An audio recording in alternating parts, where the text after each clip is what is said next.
You're listening to the Skeptic's Guide to the Universe, your escape to reality.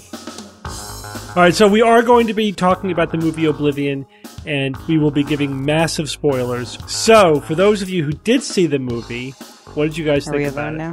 What was your overall impression of the movie? This is better than Prometheus. Absolutely. It was Tom Cruise movie where praise. It's a future movie. Aliens have attacked and destroyed the Earth with war, and the Cruise is one of the last humans, apparently, on the Earth. Right. The idea was that he's one of the people that are left behind to do cleanup and to finish gathering the Earth's water, so the humanity can move to Titan. Sorry. Right. So humans basically defeated the aliens, but they had to destroy the Earth in order to in the process. So that kind of sucks. But guys, I liked it. I mean, I do have this bias against Cruise. It's hard to enjoy him anymore, but I think he did a decent job. I enjoyed the movie. It dragged a little bit in the second act, but overall I enjoyed it, and I was actually a little disappointed that after Prometheus, there wasn't a lot of meat to chew on in terms of egregious science screw-ups. Nothing as bad as Prometheus, but there are some things worth mentioning. Yeah, oh, absolutely. Otherwise, we wouldn't even be doing this. Are you going to start with the moon? Yeah, the opening scene, the aliens, when they attacked the Earth, the first thing they did was blow up the moon, which threw the Earth into earthquakes and tsunamis. And that really would not have worked. If they actually blew the moon to smithereens that couldn't recoalesce together. That's kind of redundant. Then that would be a problem. But if you looked at the moon, it was kind of cool. It was a really nice image. It was huge chunks that were kind of gravitationally bound together with this smear of finer debris going in opposite directions, and it looked really cool. And I liked how they lit up the fine debris at the outskirts and in the night sky, and that was cool. But you would not have that devastation as a gravitational force. The moon was still there; it was still pretty much close enough together that the tides really wouldn't have been impacted. And the moon would have come back together. You wouldn't have big chunks of the moon hanging right next to each other. Right. Their mutual gravity would have just brought it right back together. There might have been, they did show kind of a ring of debris, and you could have a ring of debris, smaller pieces that are far enough away from the moon that they're in orbit around the Earth. Right. And wouldn't have coalesced back to the main section of the moon. But you wouldn't have these two chunks right next to each other. Yeah. But not collapsing back into a sphere. Right. So how long do you think it would take for it to recoalesce? Not 60 years. It depends, Jay, how devastated it was. But since the chunks were so intact, I think that it was kind of a mini destruction. They kind of blew it apart a little bit, but it never really got that far apart. I do know, though, that scientists think that when the moon initially formed, you had this Mars-sized object impact the Earth. All this debris went into orbit around the Earth. It was past the Roche limit, so it didn't rain down on Earth, and then it coalesced into the moon. And they were very surprised that it took only about a century for that huge ring around the Earth to form one, possibly two moons for a brief period of time before they went together. But it only took a century, so I think it would reform relatively quickly as long as the debris was in the proper orbit and not too low. And it looked like it did. Those two chunks that they were showing, they would collapse back together within seconds. I mean, immediately. They wouldn't be... They were so hanging, close. Yeah, they'd be hanging apart at all. But I have some problems with the core plot of the movie.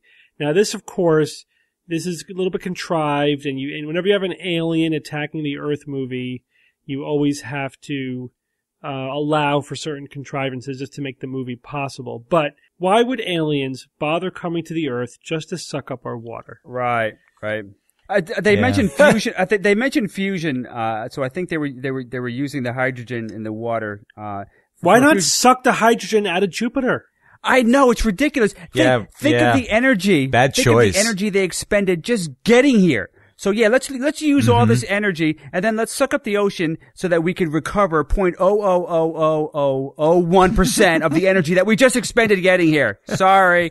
Sounds like a government. Oh my program. God, so stupid. I mean, that's a lot of water. It's a lot of water, but find come a on. nice gas giant somewhere that's not inhabited by people who are going to try to kill you. Right, or defend their planet. So, Steve, you're saying that the writers could have come up with a better reason why they needed Earth. Maybe that it's cliche. It's lazy. It doesn't really work. The math doesn't even work. And so but that's sort of, all right, you got to give them that just to make the movie happen.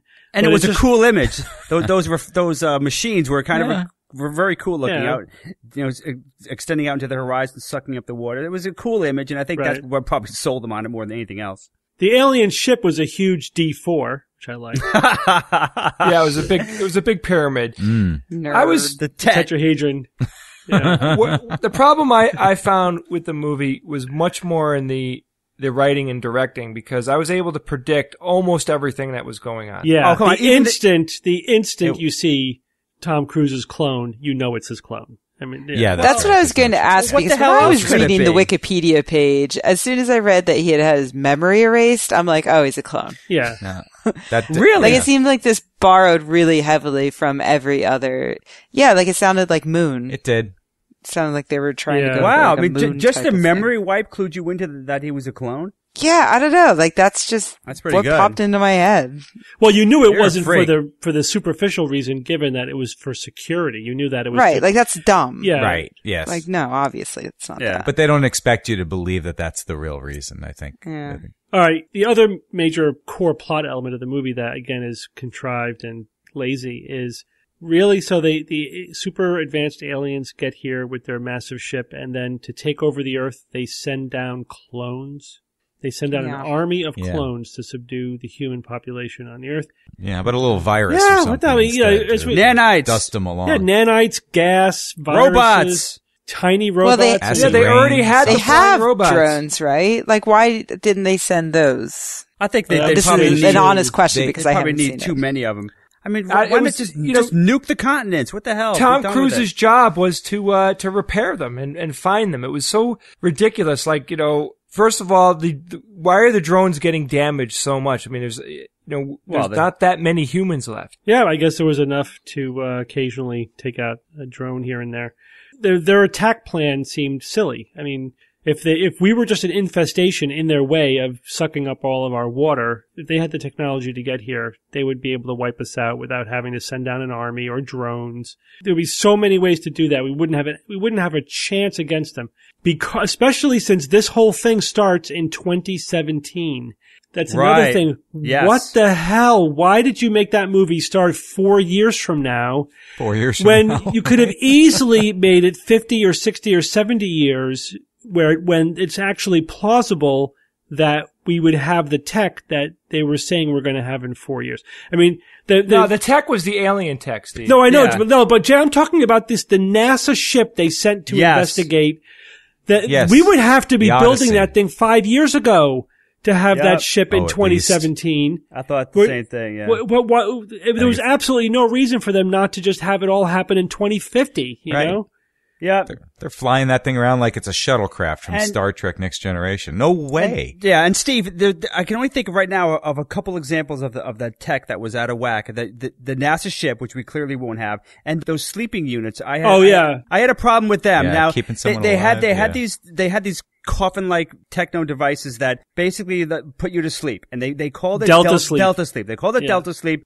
Some of the characters were asleep for 60 years. Now, Delta sleep, of course, to me, conjures an image of Delta sleep, right? It's your deepest sleep. The Delta waves are the slowest and highest amplitude brain waves. And so it makes you think by their naming convention that they were they were asleep. In some way, they were kind of asleep. And when they were inside it, they looked asleep. They weren't frozen. They weren't preserved in any other way. So going with that theme, it's ridiculous. You're not going to sleep for 60 years. I mean, you're going to need some level of metabolism. You're going to still be aging. And you're certainly not going to pop out of the coffin, for lack of a better term, and start moving around and stuff. Puke, right? and then you're good to go. Happened. No, so I didn't like that idea of using the term Delta sleep. I mean, I think it's even worse than that. I mean, so the idea was that some of the crew was put in this, deep sleep or suspended animation for a couple of years while they got to their destination in the NASA spaceship. So you think, All right, even that's far-fetched. Definitely in 20, actually they must have launched in 2015, right? Or whatever, like next couple of years. No, they didn't launch in 2015. They found the Tet before they launched, and then they said, all right, now you're going to go to the Tet. You're not going to go to Jupiter.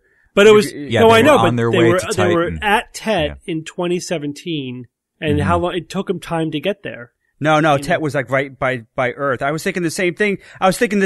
Steve. Because why did it take 60 years for the escape pod to get back to Earth? No, it was in orbit for 60 years. It was in orbit. Steve, listen, I was thinking the same thing, the same exact thing until they showed one camera angle where they showed the Tet and then they showed the Earth right there where the NASA ship was. So it was close. All right. It was really close. So yeah, you just missed that. That's all. But I have a question about them being in orbit, though. Like, they were in orbit for 60 years. Like, why didn't the aliens just kill them? Yeah. Like, did the aliens not see them? Yeah, that makes no sense. That's why I thought that they were sort of drifting back to Earth over that period of time. Okay. And also, can like, what made them come to Earth after 60 years in orbit? Well, like, the surviving humans sent that ship a signal to bring them down. Oh, okay. They did show that in the movie, but. Okay. But they said that they were supposed to be asleep for a couple of years, right? That's what the technology was designed for. So there's absolutely no way that they could just sleep for 60 years, as you're saying. That those sleep chambers that were designed for a couple of years would work for 60 years. And, after 60 years of being in some sort of sleep / suspended state, the actress who survives, the character who survives, who turned out to be Tom Cruise's wife, she sits up, she pukes, she doesn't feel well. The next day she has a bowl of soup and she's good to go. I mean, her muscles would be gonzo. First of all, the idea that she could survive for 60 years is ridiculous. But even if she did, she would need months of rehab to get back to some kind of functioning.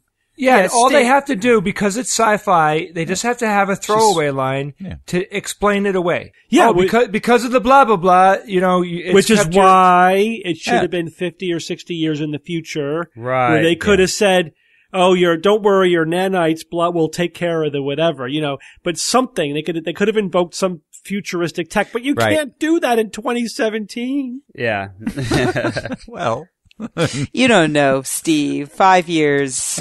Yeah, 4. It could all happen. Come on. That's right. You're right. 4 years. All right. So any other biggies for you guys? I didn't like the fact that so many iconic structures were still sort of standing. I get that they had to portray that things like, okay, this is Washington, D.C., and the Washington Monument is still standing, but nothing else around it is. Come on. The Washington Monument, that thing is barely holding up on its own. And like the earthquake 2 years ago almost took the damn thing down. I mean, why would that be standing and not, anything else within a 500-mile radius of it? That seemed really but you got to show the monuments, right? That's like whenever things happen, like the aliens attack, they always destroy the recognizable monuments around the world. Oh, there goes the Taj Mahal and Big Ben and the Eiffel Tower and the Washington Monument. Why was the ground level so high? Was that I didn't get that. I didn't get any of that. So there was dirt basically. Imagine New York City with dirt up to the observation level of the Empire State Building. Exactly, the observation level of the Empire State Building. So it was cool. It was cool imagery because some of the streets had collapsed. So it almost looked like the trenches from Star Wars. The streets were these trenches deep down into the earth. My speculation is that tsunamis just washed a whole bunch of dirt in. 2 would be dust fallout from the nuclear wars. Would that produce that much dust? Not there that even was much. Nuclear war. I think tsunami is the best guess, but would the building still be standing? But would the Empire State Building still have been standing if you had such a tsunami that much silt was washed into New York to bury Manhattan? Guys, also in that scene over in the distance were mountain ranges. So what? Mountains sprouted up in 60 years? Yeah, I don't know. In that time, it was, I don't know what they were thinking, frankly, with that. It was a lot of discontinuity there. I've got one, just a generic thing that I see I'm watching Battlestar Galactica. I see it there. All these you've got these robotic probes. You've got these machines. There's nothing organic in them, and they're fighters or they're probes or they're whatever they are. And there's no way a human being is going to be in a dogfight with a device that is immune to G forces. Yeah, you're right. These machines can pull 10, 50, 100 Gs without a problem, where Tom Cruise would be chunky salsa on the back of his cockpit because they could not handle it. There's just no way that he'd be able to outmaneuver these advanced alien probes. Please come up with a reason why nobody can hit anything when you're firing your weapon. I mean, you've got these anybody who fired anything just never really hit it. I mean, they watched the A-Team too much, I guess, when they were practicing. You would think the alien tech would hit everything it wanted to hit. Computer targeting would be pretty damn accurate. Right. I developed what I call the Prometheus scale. Ooh. For describing how scientifically inaccurate a movie is. That sounds very scientific. Yeah, so it's 1 to 5. So we're going to give this movie 1 to 5 Prometheuses. Right, so that's not a good. Hang on. One Prometheus is minor but unnecessary scientific inaccuracies. 2 Prometheus is multiple inaccuracies, implausible scenarios, or one major scientific gaffe. 3 is multiple major scientific gaffes or an implausible premise to the whole movie. 4 is the main plot of the movie is based upon pseudoscience or a massive scientific misunderstanding. And 5 is the entire movie is one Prometheus. Giant scientific abomination, i.e. Prometheus. So, how many Prometheus would you give this movie? 2.5. 2.75, I was going to say. Yeah, I give it a 2. Yeah, I was thinking 2. This is a 2 Prometheus. I give your rating system 11 Prometheus. Promethei. 2 Promethei. Prometheopods. Still, though, it was a visually it was a gorgeous movie. I loved his craft was fantastic. It was gorgeous. Yeah. Even the landing gear were really the sperm. cool. Yeah, it was good. Yeah. Guys, I highly recommend that you go on YouTube and look up the making of that movie. They show the main set is their house, which is a perch way up in the sky, and it's a very futuristic looking house. The set that they built for that is incredible. The sky that you see from that set is actually projected onto a screen physically in the room where the set is. And they did that because they didn't want the green screen color to bounce off of all the reflective surfaces on the set itself. So go take a look at it. That blew my mind. The Skeptics Guide to the Universe is produced by SGU Productions, dedicated to promoting science and critical thinking. For more information on this and other episodes, please visit our website at theskepticsguide.org, where you will find the show notes as well as links to our blogs, videos, online forum, and other content. You can send us feedback or questions to info@theskepticsguide.org. Also, please consider supporting the SGU by visiting the store page on our website, where you will find merchandise, premium content, and subscription information. Our listeners are what make SGU possible.